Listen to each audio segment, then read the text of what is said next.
Mr. Carney. Mark Carney. Mark Carney. Starting in 2025, Canada will redirect 300,000 to 500,000 barrels of oil per day to Asia instead of the U.S. Can the U.S. maintain its energy dominance as this significant supply shifts?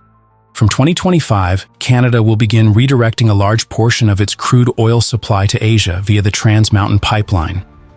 This shift will see Canada exporting around 300,000 to 500,000 barrels per day to countries such as China, 16 million barrels per day, Japan, 3.5 million barrels per day, and India, 5.5 million barrels per day.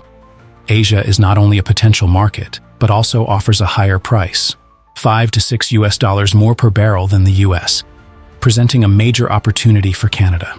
Asia's oil market is rapidly growing, with energy demand on the rise. Canada cannot afford to miss the long-term partnership opportunities with these fast-growing economies. Once TMX is completed, this oil will serve not only China but also Japan and India, meeting the increasing demand in the region.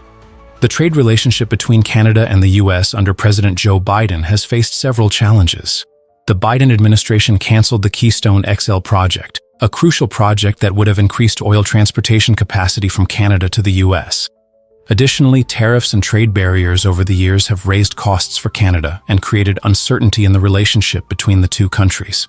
In this context, continuing to depend on the U.S. no longer seems sustainable.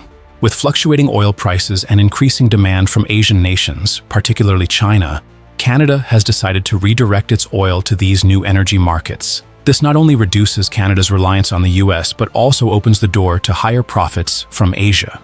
Canada's heavy crude oil is particularly suited to the needs of refineries in Asia. Moreover, the energy market in Asia is also facing geopolitical tensions, such as the U.S.-China trade war and sanctions on Russia and Iran, providing further incentive for Canada to find more stable and reliable partners. For the U.S., this change is a significant shock. Losing 300,000 to 500,000 barrels of oil per day will directly impact Canada's supply, which accounts for about 5 to 8% of U.S. total crude oil imports. This will severely affect refineries in the Midwest and Gulf Coast, which rely on heavy crude oil from Canada. Replacing this supply with oil from countries like Venezuela or Mexico will prove difficult. The impact on U.S. consumers will also be significant. Gasoline prices could rise to $3.8 to $4 per gallon by 2025, putting pressure on living costs and transportation. Meanwhile, refineries will face challenges in securing alternative supplies, leading to major volatility in the U.S. energy sector. Redirecting oil to Asia opens up great opportunities for Canada. If it exports about 500,000 barrels per day, Canada could earn 10 to 15 billion USD annually from the Asian market, with Brent crude prices ranging from 70 to 80 USD per barrel. However, this also carries long-term risks. Oil demand could decline as renewable energy continues to grow, particularly with the rise of electric vehicles and clean energy technologies. Canada's oil sands also face stricter environmental requirements, putting the country in a difficult position to meet international standards. However, Canada can still capitalize on its position as a stable oil supplier with minimal geopolitical risks, strengthening its ties with Asian countries, especially in light of tensions between the U.S. and countries like Russia and Iran. In addition, Asian partners are actively seeking long-term energy contracts, which could provide Canada with greater price stability.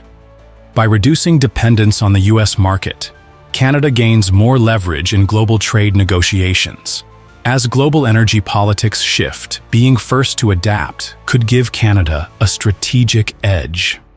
Investments in port infrastructure and pipeline security will be crucial to sustaining this new export model. Ultimately, Canada's future in energy may depend not just on supply, but on its ability to balance economic gains with environmental responsibility.